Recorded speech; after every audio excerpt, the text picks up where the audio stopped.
नमस्कार बच्चों, कैसे हैं आप सब? आशा करती हूँ आप सभी अच्छे होंगे, स्वस्थ होंगे, खुश होंगे और अपनी पढ़ाई भी अच्छे से कर रहे होंगे। तो जैसा कि आप सभी जानते हैं, मैं हूँ आपकी हिंदी की अध्यापिका और मैं स्वागत करती हूँ आप सभी का आईसीटी वर्चुअल क्लासरूम में।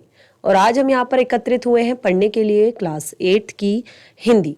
क्लास 8 की हिंदी में आज हम पढ़ेंगे आपकी हिंदी व्याकरण का एक बहुत ही ज़्यादा महत्वपूर्ण टॉपिक, जो कि बहुत ही ज़्यादा इंटरेस्टिंग है, मुहावरे और लोकोक्तियाँ। तो मुहावरे और लोकोक्तियाँ, आप कभी भी भाषा को अगर आपने सुंदर और प्रभावशाली बनाना है तो उसके लिए हम मुहावरे और लोकोक्तियों का प्रयोग करते हैं। मुहावरे और लोकोक्तियाँ जो हमारी भाषा को बहुत ही ज़्यादा इंटरेस्टिंग बनाते हैं और साथ ही कम शब्दों में ज्यादा भावों को व्यक्त करने का भी काम करते हैं। यानी कि हम किसी मुहावरे के माध्यम से अगर अपनी बात को व्यक्त करें तो वो एक प्रभावशाली ढंग से किसी व्यक्ति के सामने जाएगी, और दूसरा कि उससे हमारे जो भाव होंगे वो अच्छे से स्पष्ट हो पाएंगे। तो आज का हमारा टॉपिक है मुहावरे और लोकोक्तियां। तो चलते हैं स्मार्ट बोर्ड की तरफ, शुरू करते हैं अपने आज का सेशन। सभी बच्चे ध्यानपूर्वक पढ़ेंगे और समझने का प्रयास करेंगे। तो आज का हमारा टॉपिक है मुहावरे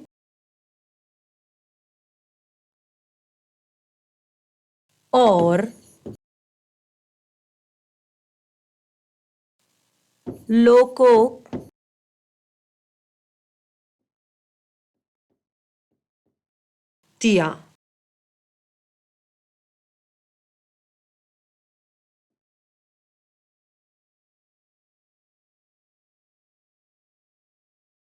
मुहावरे और लोकोक्तियां। तो जैसे कि हमने आपको बताया कि मुहावरे यानी कि जब किसी भी भाषा को सुंदर और प्रभावशाली बनाने के लिए हम मुहावरे या लोकोक्तियों का प्रयोग करते हैं, तो इनके माध्यम से यानी कि जब हम इनका प्रयोग अपनी भाषा में करते हैं तो इनके माध्यम से हम कम से कम शब्दों का प्रयोग करके अधिक से अधिक भावों को स्पष्ट कर सकते हैं। कम शब्दों में अधिक भावों को हम स्पष्ट कर सकते हैं। तो ये हमने यहाँ पर बता दिया। तो अब क्या होते हैं मुहावरे? लोकोक्तियां या मुहावरों के माध्यम से कई बार हास्य, घृणा, क्रोध, प्रेम, ईर्ष्या आदि के भावों को सफलता से प्रकट कर देते हैं। यानी कि बहुत ही आसानी से अगर हमें मजाक करना हो तो कुछ ऐसा मुहावरा या कोई ऐसी लोकोक्ति अगर हम कह दें तो आसानी से अपने मन के भावों को हम कह सकते हैं। और इसके लिए देखिए, यहाँ पर हमने कहा कि इनसे हम अपने मन के भावों को स्पष्टता से प्रयोग कर सकते हैं, सफलता से प्रकट कर सकते हैं। तो इनको प्रयोग करने के लिए करने से भाषा में कुछ गुणों की वृद्धि होती है। जैसे वक्ता क्या होता है कि वो आश्रय कम से कम शब्दों में स्पष्ट कर पाता है। यानी कि वक्ता जो भी है वो अपने आश्रय को कम से कम शब्दों में स्पष्ट कर पाता है। और दूसरा, भाषा सबल, सशक्त और प्रभावोत्पादक बन जाती है। ठीक है, अब देखिए मुहावरा, यहां पर शब्द है मुहावरा। जो शब्द है ये अरबी भाषा का शब्द है। मुहावरा ये अरबी भाषा का शब्द है और अर्थ क्या है? अर्थ है अभ्यास, प्रैक्टिस। अर्थ है, देखिए हालांकि हिंदी में ये शब्द थोड़ा सा रूढ़ हो गया है, क्योंकि जिसका अर्थ है जनजीवन में जो प्रचलित कोई ऐसा वाक्यांश जो लक्षणा या व्यंजनों द्वारा सिद्ध हो। यानी कि सामान्य अर्थ ना देकर कोई ऐसा शब्द जो सामान्य अर्थ ना देकर कोई विशेष अर्थ प्रकट करता हो। जैसे यहां पर कलम तोड़ना, अगर मैं एक शब्द यहां पर लिखूं, कलम तोड़ना, कलम तोड़ना, तो कलम तोड़ना जो ये शब्द है, हमने कहा कि कोई एक सामान्य अर्थ ना देकर किसी विशेष अर्थ की तरफ ये बताता है, किसी विशेष अर्थ को प्रकट करता है। तो हमने कहा कलम तोड़ना, तो कलम तोड़ना जो शब्द है यहां पर, ये वास्तव में कलम को तोड़ना नहीं है कि आप वास्तव में किसी पेन को तोड़ रहे हैं या कलम को तोड़ रहे हैं। इसका वास्तविक अर्थ यहां पर होगा कि बहुत श्रेष्ठ बात लिखना, किसी श्रेष्ठ बात को लिखना, बहुत बड़ी बात लिख देना, बहुत ही श्रेष्ठ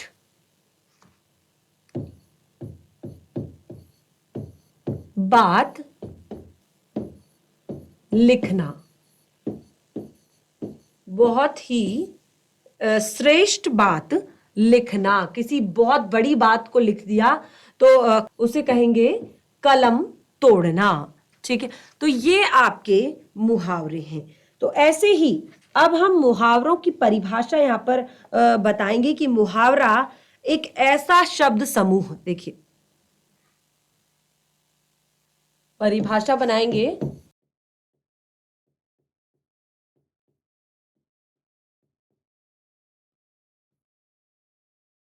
क्या होगा कि मुहावरा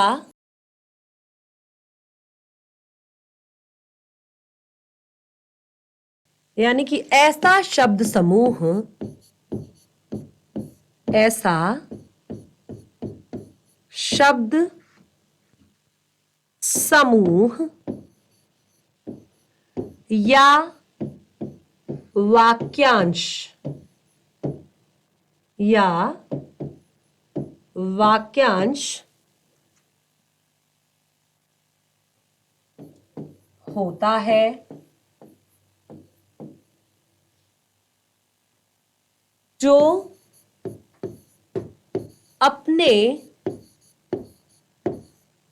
शाब्दिक अर्थ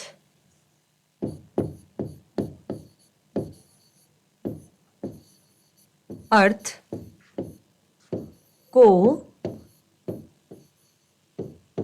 छोड़कर,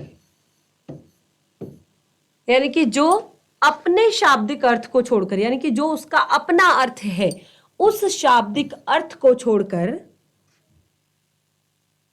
किसी विशेष अर्थ को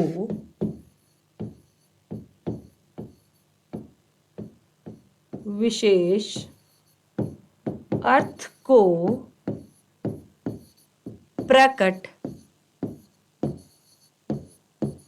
करता है, किसी विशेष अर्थ को प्रकट करता है। ठीक है, और जो विशेष अर्थ में जो प्रयुक्त होने वाला वाक्यांश है, यानी कि विशेष अर्थ में प्रयुक्त होने वाला वाक्यांश ही मुहावरा कहलाता है। जैसे देखिए, फिर से इसको लिख लेते हैं। प्रकट करता है, विशेष अर्थ में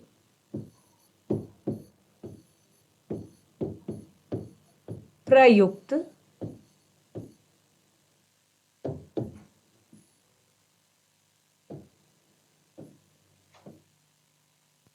होने वाले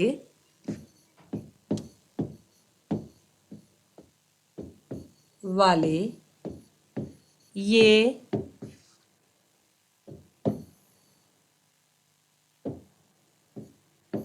वाक्यांश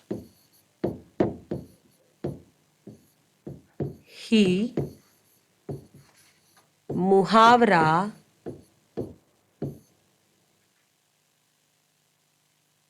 कहलाते हैं।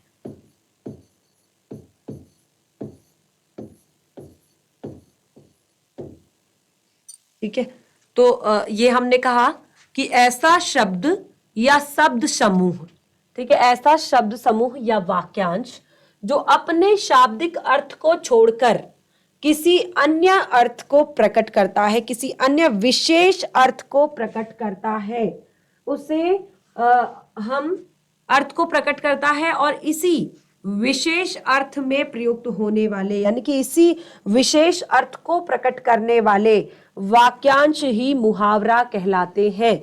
ठीक है, तो देखिए, जैसे एग्जाम्पल के तौर पर आपने कई बार ये मुहावरा सुना होगा, 9 2 11 होना, 9 2 11 होना। ठीक है, तो इस मुहावरे का क्या अर्थ होता है? 9 2 11 होना। ये अपने शाब्दिक अर्थ को नहीं बता रहा है, ये सीधे आपको अगर कहें कि 9 2 11 होना, तो आपके दिमाग में सीधे आएगा कि भाग गया, निकल गया, दौड़ गया सीधे। तो 9 2 11 होना का अर्थ है भाग जाना। ठीक है, तो इस तरह से यहां पर जो हमने कहा कि मुहावरा, ये हमने यहां पर क्लियर किया। अब हम जो लोकोक्ति यानी कि लोक की उक्ति, अब ये लोकोक्ति क्या होती है? हमने यहां पर दो चीजें बताई थी, मुहावरा और लोकोक्ति। ठीक है, तो हम मुहावरे के बारे में हमने बता दिया। अब लोकोक्ति के बारे में जान लेते हैं कि लोकोक्तियां क्या होती हैं। मुहावरों के कुछ एग्जाम्पल्स यहां पर ले लेते हैं, कुछ मुहावरों का प्रयोग हम यहां पर कर लेते हैं। और एक विशेष बात जो मुहावरों के बारे में आपने जाननी है, समझनी है, वो भी हम यहां पर लिखते हैं विशेष मुहावरों के विषय में। जब वाक्य में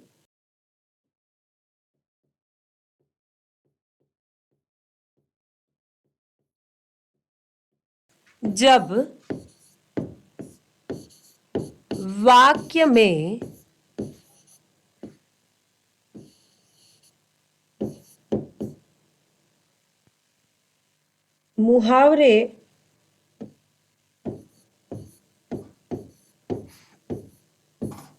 प्रयोग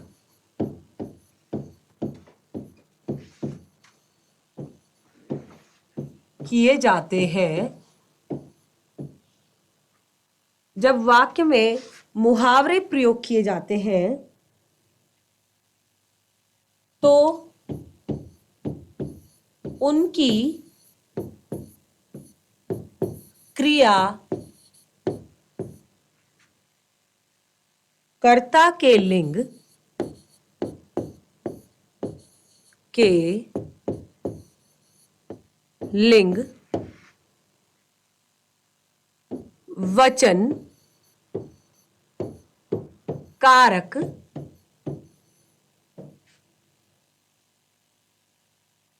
के अनुसार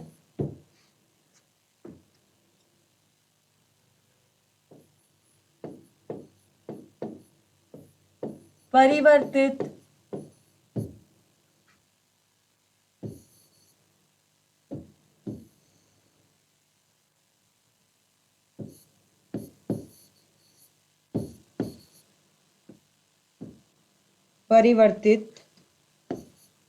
हो जाती है।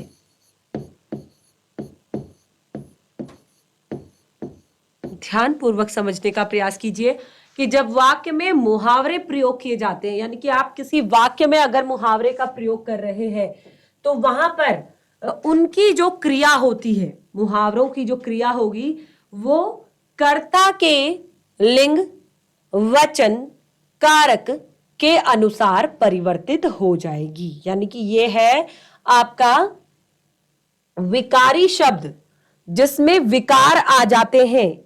ठीक है, जो लिंग, वचन, कारक के अनुसार परिवर्तित हो जाते हैं, तो ये है आपके विकारी शब्द। तो ये आपका यहां पर देखिए, इसका एग्जाम्पल यहां पर दे देते हैं। जैसे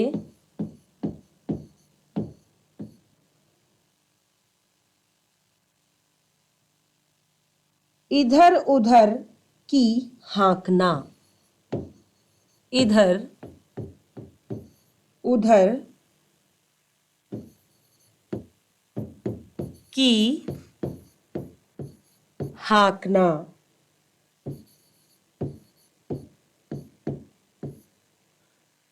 तो इसका प्रयोग अगर हम वाक्य में कर रहे हैं, जैसे राजू दिन भर इधर उधर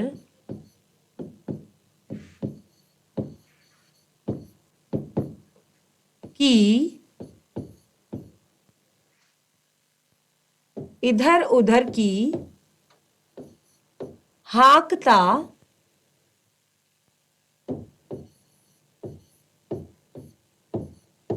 रहता है।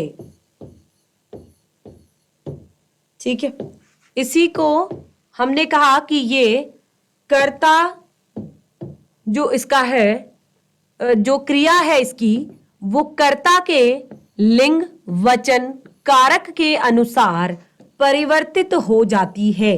हमने ये इसके लिए कहा है। तो पहला एग्जाम्पल हमने कहा राजू दिन भर इधर उधर की हाँकता रहता है।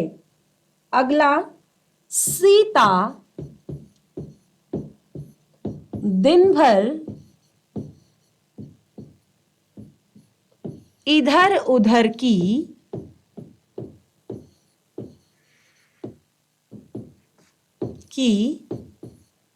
ध्यानपूर्वक समझिएगा, क्रिया परिवर्तित हो जाती है कर्ता के अनुसार, हाँकती रहती है। ठीक है, क्या देखा आपने? हमने कहा कि जब वाक्य में मुहावरा प्रयोग किया जाता है, यानी कि आप किसी वाक्य में अगर मुहावरे का प्रयोग कर रहे हैं तो वहां पर जो क्रिया है वो कर्ता के अनुसार परिवर्तित हो जाएगी। तो जैसे कि पहला वाक्य, पहला एग्जाम्पल, राजू दिन भर इधर उधर की हाँकता रहता है। राजू है पुल्लिंग और क्रिया है हाँकना, तो वो राजू के अनुसार परिवर्तित हो जाएगी, हाँकता रहता है, रहता है। ठीक है, नेक्स्ट अगला एग्जाम्पल है सीता दिन भर। सीता, सीता आपका है स्त्रीलिंग, एक वचन, क्रिया बिल्कुल उसी के अनुसार होगी। सीता दिन भर इधर उधर हाँकती, हाँकती रहती है। जो क्रिया है हाँकना वो चेंज हो गई है दोनों में, एक में स्त्रीलिंग के आधार पर, एक में पुल्लिंग के आधार पर। ठीक है, तो इस तरह से ये विशेष बात हमने मुहावरों के लिए यहाँ पर पढ़ी कि जब हम मुहावरों का प्रयोग किसी वाक्य में करते हैं तो वो कर्ता के आधार पर अपनी क्रिया को चेंज कर लेते हैं, परिवर्तित कर लेते हैं।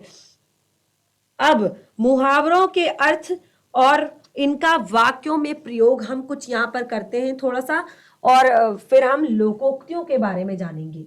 तो कुछ एग्जाम्पल्स यहाँ पर मुहावरों के, अंग अंग मुस्काना, अंग अंग मुस्काना, क्या अर्थ होता है इसका? अंग अंग मुस्काना, अंग अंग मुस्काना क्या अर्थ हो सकता है इसका? बहुत ज्यादा प्रसन्न होना। जब हम खुश होते हैं ना तो एक अजीब सी खुशी हमारे शरीर में भी होती है, हम बहुत ज्यादा उछलते कूदते हैं, इधर उधर जाते रहते हैं, बहुत सारी बातें करते हैं, हंस हंस के बातें करते हैं, और एक अलग सी खुशी हमारे व्यवहार में हमें दिखाई देती है, एक अलग ही उत्साह हमें हमारे अंदर दिखाई देता है। तो अंग अंग मुस्काना जो शब्द है इसका अर्थ होता है बहुत प्रसन्न होना, बहुत प्रसन्न होना। ठीक है, बहुत प्रसन्न होना। तो बहुत ज्यादा जब प्रसन्न होते हैं तो यहां पे इसका हम प्रयोग करेंगे। उदाहरण, परीक्षा में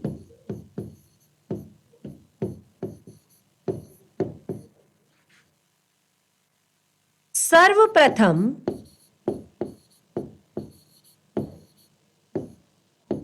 आने पर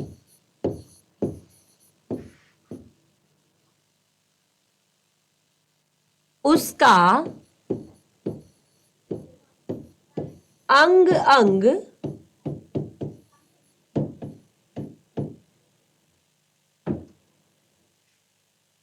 मुस्का रहा था।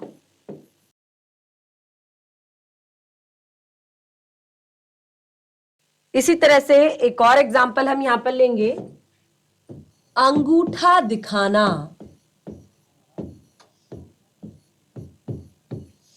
बहुत कॉमन सा मुहावरा आपने बहुत बार सुना होगा, अंगूठा दिखाना। क्या अर्थ होता है अंगूठा दिखाने का? क्या अर्थ होता है अंगूठा दिखाने का? और ये आपने फील भी किया होगा कभी अपने आप में, जब आप किसी की हेल्प करते हैं और जब आपकी हेल्प करने का टाइम आता है कि अब आपको हेल्प की जरूरत है, आपको जरूरत है कि आपकी कोई मदद करे, तो क्योंकि आप किसी से उम्मीद करते हैं, आपने हेल्प की है, लेकिन मेन टाइम पे वो व्यक्ति आपको अंगूठा दिखा जाता है। ऐसे चिढ़ाते नहीं अंगूठा दिखा के, तो अंगूठा दिखाना यानी कि साफ इनकार कर देना। साफ इनकार कर देना। साफ इनकार कर देना। वाक्य प्रयोग किस प्रकार करेंगे? वाक्य प्रयोग किस प्रकार करेंगे? आप अपने आप कर सकते हैं कुछ एग्जाम्पल्स लेकर, जो आपके आसपास आपको एग्जाम्पल दिखाई दे। जैसे कि आप कहेंगे कि हमें नेताजी से पूरी उम्मीद थी कि वो हमारी सहायता करेंगे, इस अकाल में हमारी सहायता करेंगे, या इस जो एक सिचुएशन परिस्थिति अभी बनी है उसमें हमारी सहायता करेंगे, लेकिन मेन टाइम पे उन्होंने अंगूठा दिखा दिया। उन्होंने सहायता के नाम पर अंगूठा दिखा दिया। ठीक है, तो ये आप लिख सकते हैं, या फिर कुछ ऐसा एग्जाम्पल जो आपके आसपास का हो वो आप इसमें लिख सकते हैं। कुछ और शब्द हम यहां पर लिखेंगे। आग बबूला होना। आग बबूला होना, बहुत बार सुना होगा इस तरह का मुहावरा। क्या होता है इसका अर्थ? चलिए फटाफट गैस कीजिए, क्या होता है इसका अर्थ? आग बबूला होना। तो देखिए, जब हम क्रोध में होते हैं, गुस्से में होते हैं, तो जब बहुत ज्यादा गुस्सा आ जाता है तो उसको कहते हैं आग बबूला होना, यानी कि बहुत ज्यादा क्रोधित होना, अत्यधिक क्रोधित होना, या अत्यंत क्रोधित होना। अत्यधिक क्रोधित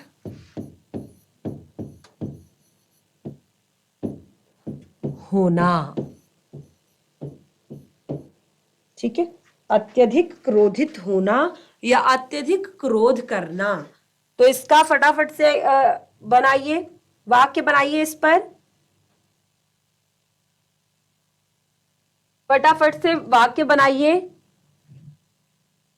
कुछ भी वाक्य बना सकते हैं। आपके पिताजी भी आप पर कभी बहुत ज्यादा गुस्सा होते हैं, आपकी माताजी भी आप पर बहुत ज्यादा गुस्सा होती हैं, कभी कभी आपके अध्यापक भी आप पर गुस्सा होते हैं जब आप सही से काम नहीं करते। तो इसी के आधार पर आप अपना वाक्य बना सकते हैं कि आपने ऐसा नहीं किया तो आपके पिताजी आग बबूला हो गए, या आपकी माताजी आग बबूला हो गई, या कुछ भी जो एग्जाम्पल आपको सही लगता हो, तो वो एग्जाम्पल आप यहां पर लिख सकते हैं। नंबर 4, बहुत ही इंपॉर्टेंट यहां पर आपको मुहावरे में लिखवा रही हूं। अंधे की लकड़ी। अंधे की लकड़ी। तो अंधे की लकड़ी, क्या अर्थ होगा इसका मुहावरे का? अंधे की लकड़ी या अंधे की लकड़ी होना, क्या अर्थ होगा? फटाफट गैस कीजिए, कोशिश कीजिए।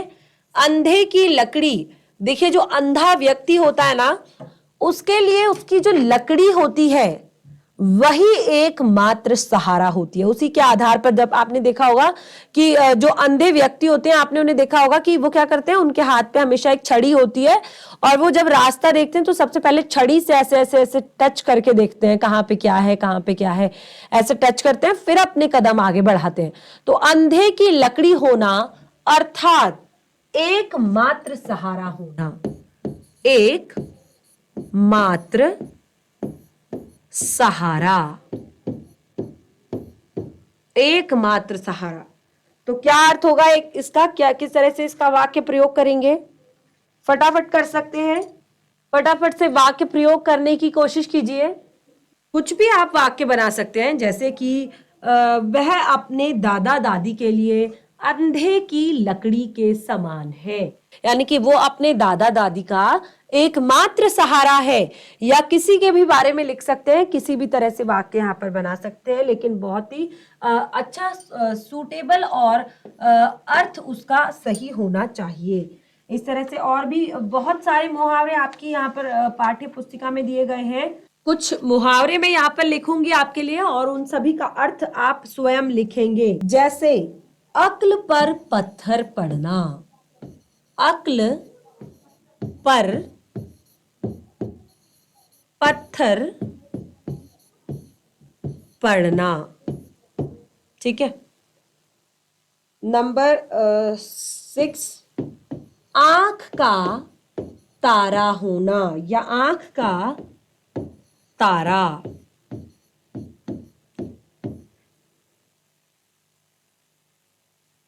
आस्तीन का सांप,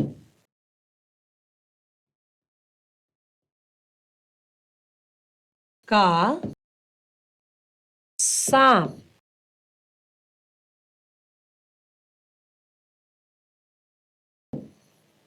आ बैल मुझे मार।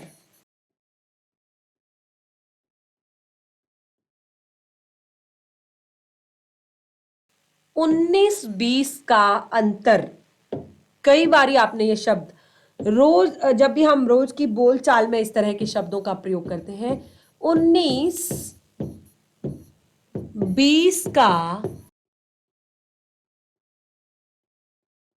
अंतर।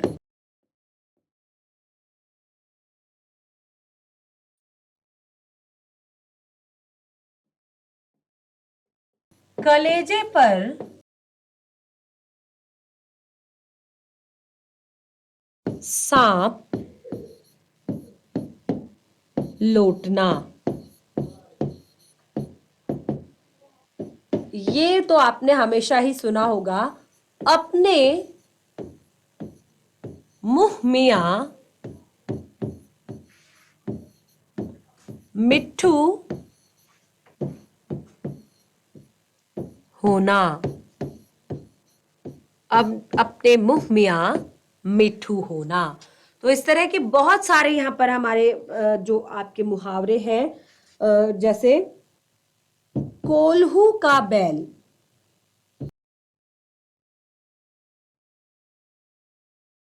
का बैल। तो देखिए हमने यहाँ पर क्या कुछ चीजें लिखी है। जैसे अक्ल पर पत्थर पड़ना, तो अक्ल पर पत्थर पड़ना का क्या यहाँ पर अर्थ होगा? अक्ल पर पत्थर पड़ना यानी कि कुछ समझ में ना आना, कुछ समझ में ना आना। कई बार ऐसी परिस्थितियां हमारे जीवन में आ जाती हैं, कई बार ऐसी सिचुएशंस आ जाती हैं जब हम कुछ समझ नहीं पाते कि हमें करना क्या चाहिए, और कई बार ऐसी अनिर्णय की स्थिति में हम कुछ गलत कर जाते हैं जो कि नहीं करना चाहिए। तो इस तरह के फिर हम यहाँ पर वाक्य जो हमारे शब्द बनते हैं कि अक्ल पर पत्थर पड़ गया था उस समय, तो यानी कि उस समय तो कुछ समझ नहीं आ रहा था, उस समय तो तुम्हारी अक्ल पर पत्थर पड़ गया था, इस तरह की बातें। तो उस समय तुम्हें कुछ समझ नहीं आ रहा था कि क्या सही है और क्या गलत है। ठीक है, इस तरह से आप वाक्य प्रयोग कर सकते हैं। अगला, आंख का तारा। आंख का तारा का क्या अर्थ होता है? बहुत प्यारा होना, बहुत प्यारा। आंखों का तारा यानी कि बहुत प्यारा होना। तो बहुत प्यारा होना, ये तो जैसे कि जो बच्चा अपने माता पिता की आंखों का तारा होता है। कोई भी बच्चा है वो अपने माता पिता की आंख का तारा होता है। हर एक माँ बाप अपने बच्चे से बहुत प्यार करते हैं और वो चाहते हैं कि उनका बच्चा सारी दुनिया की जितनी खुशियां हैं वो उसको मिल जाए। तो उनके लिए तो उनका बच्चा उनकी आंखों का तारा होता है। आस्तीन का सांप, आस्तीन का सांप, आपने कई बार इस तरह के शब्द सुने होंगे, इस तरह का मुहावरा सुना होगा, वाक्य प्रयोग भी इसका सुना होगा। तो आस्तीन का सांप का अर्थ होता है कि एक तरह से कहें तो कपटी मित्र, यानी कि जो हमारे साथ में रहकर हमसे छल कर रहा हो, हमारे साथ कुछ गलत कर रहा हो, यानी कि हमारे साथ ही रहकर जैसे कहते हैं ना, आपने ये भी सुना होगा, घर का भेदी लंका ढाए, ये भी इसी तरह का है कि जो घर का ही इंसान अपनी ही लंका को बर्बाद कर देता है। जैसे यहाँ पर ये चीज कहां से ली गई है, जैसे जब राम चंद्र जी सीता की खोज में निकले थे, तो सीता की खोज में वो निकले, सीता की खोज करते करते उन्हें पता चला कि सीता लंका में है, और उसके बाद वहां पर हनुमान जी को सीता की खोज के लिए भेजा गया, और ये क्लियर हो गया कि सीता जी यहाँ पर लंका में ही है। और जब विभीषण ने बार बार रावण को समझाया कि आप सीता को वापस कर दीजिए, राम से युद्ध मत कीजिए क्योंकि ये विनाश का कारण हो सकता है, लेकिन उसने बिल्कुल भी कहना नहीं माना, और उसने रावण को जब यहाँ पर रावण को इस तरह का पता चला, और जब हनुमान जी को दूत के रूप में भेजा गया, तो उन्होंने क्या किया, जो विभीषण थे उनकी कुटिया को छोड़कर, क्योंकि विभीषण जो थे उन्होंने पूरा भेद बता दिया था लंका के बारे में, पूरी लंका की जानकारी हनुमान जी को दे दी थी और राम जी को दे दी थी।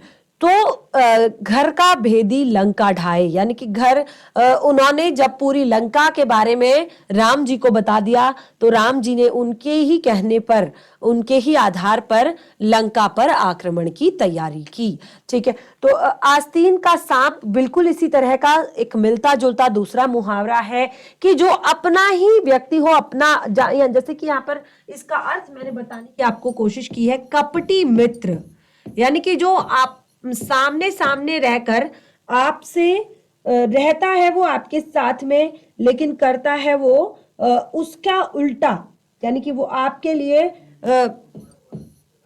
पूरा गलत वो विचार रखता है। तो इस तरह से आप इसमें भी बहुत सारा जो अलग अलग वाक्य हैं वो बना सकते हैं। आगे बढ़ेंगे। आ बैल मुझे मार, तो हमने यहाँ पर एक शब्द, एक वाक्य लिखा है, आ बैल मुझे मार। तो जानबूझकर कहा जा रहा है कि आ बैल मुझे मार, यानी कि किसी मुसीबत को जानबूझकर बुलावा दिया जा रहा है, तो यानी कि इसका अर्थ होगा जानबूझकर मुसीबत में पड़ना। लिख लीजिए इसको, जानबूझकर मुसीबत में पड़ना, किसी परेशानी में जानबूझकर फंसना कहलाता है आ बैल मुझे मार। एक और जो यहां पर आपका लिखा गया है, 19-20 का अंतर, कई बार आप सुनते होंगे कि 19-20 का अंतर केवल इसमें रह गया है, तो 19-20 के अंतर का अर्थ होता है बहुत कम अंतर होना, यानी कि बहुत कम डिफरेंस होना दोनों में, बहुत कम अंतर। ठीक है, 19-20 का अंतर अर्थात बहुत कम अंतर। अगला है कलेजे पर सांप लोटना। सारे अर्थ आप स्वयं लिखेंगे, साथ के साथ वाक्य प्रयोग भी इसका करेंगे। कलेजे पर सांप लोटना, क्या होता है कलेजे पर सांप लोटने का अर्थ? कब कलेजे पर सांप लोटते हैं, सोचने का प्रयास कीजिए, थोड़ा सा ध्यान दीजिए क्लास में, थोड़ा सा प्रयास कीजिए कि कब कलेजे पर सांप लोटते हैं। जब बहुत ज्यादा किसी पर किसी चीज से जलन हो रही होती है, किसी पर गुस्सा आ रहा होता है, किसी पर ईर्ष्या हो रही होती है कि इसके पास ये है तो मेरे पास क्यों नहीं। तो कलेजे पर सांप लोटना, इसका अर्थ होता है ईर्ष्या से जलना, बहुत ही ज्यादा गुस्सा किसी पर करना, बहुत ही ज्यादा ईर्ष्या किसी से होना। अर्थ स्वयं लिखेंगे, साथ के साथ वाक्य प्रयोग भी करेंगे। अगला है अपने मुंह मियां मिट्ठू होना, बहुत ही सरल, बहुत ही आसान। अपने मुंह मियां मिट्ठू होना, यानी कि अपने मुंह से अपनी तारीफ करना, अपने बारे में अपने मुंह से बताना कि मैं ऐसा, मैं वैसा, मैं वैसा, मैं वैसा। तो अपनी तारीफें करना, अपने मुंह से, ये कहलाता है अपने मुंह मियां मिट्ठू बनना, यानी कि अपनी प्रशंसा स्वयं करना। तो इसका भी अर्थ आप स्वयं लिखेंगे, साथ ही साथ वाक्य प्रयोग भी करेंगे। नंबर 12 है कोहलू का बैल। ये भी आपने कई बार सुना होगा, कोहलू का बैल। तो क्या होता है इसका अर्थ? कोहलू का बैल, तो कोहलू के बैल से यहां पर इसका अर्थ जो है वो बताया गया है, वो है अत्यंत परिश्रमी। जो व्यक्ति, कहते हैं ना ये को दिन भर लगा रहता है कोहलू के बैल की तरह। आपने कई बार इस तरह के वाक्य सुने होंगे लोगों के मुंह से कि ये तो दिन भर लगा रहता है कोहलू के बैल की तरह। तो अत्यंत परिश्रमी होना, मेहनत करना, किसी काम के प्रति डेडिकेटेड होना, बहुत ज्यादा न्योछावर होना। तो इसका भी आप अर्थ भी स्वयं लिखेंगे और वाक्य प्रयोग भी स्वयं करेंगे। तो ये थे हमारे मुहावरे, और ये कुछ मुहावरे हैं जिनके अर्थ आपने लिखने हैं, साथ ही साथ वाक्य प्रयोग भी आपने करने हैं। तो बच्चों, आज के सेशन में हमने यहाँ पर मुहावरों के विषय में पढ़ा, यानी कि मुहावरे क्या होते हैं, कब कब हम मुहावरों का प्रयोग करते हैं, किस तरह से मुहावरों का प्रयोग करके अपनी भाषा को बहुत ज्यादा सरल और प्रभावशाली बनाया जा सकता है, ये हमने यहाँ पर सीखा। और साथ ही कुछ मुहावरों के विषय में भी हमने यहाँ पर जाना, जो कि जन प्रचलित है, जो हर जगह आपको हमेशा सुनने को, समझने को मिल जाते हैं। इस तरह के और भी बहुत सारे मुहावरे हैं जिन्हें हम पढ़ेंगे, और साथ ही साथ कुछ लोकोक्तियां भी हैं जिनको हम अपने नेक्स्ट सेशन में पढ़ेंगे कि क्या होती है मुहावरे, क्या होते हैं मुहावरे और क्या होती है लोकोक्तियां। ये अंतर भी हम आपको अपने नेक्स्ट सेशन में बताएंगे। तो आज का सेशन हमारा यहीं पे समाप्त होता है। तब तक के लिए धन्यवाद। आपका दिन शुभ हो।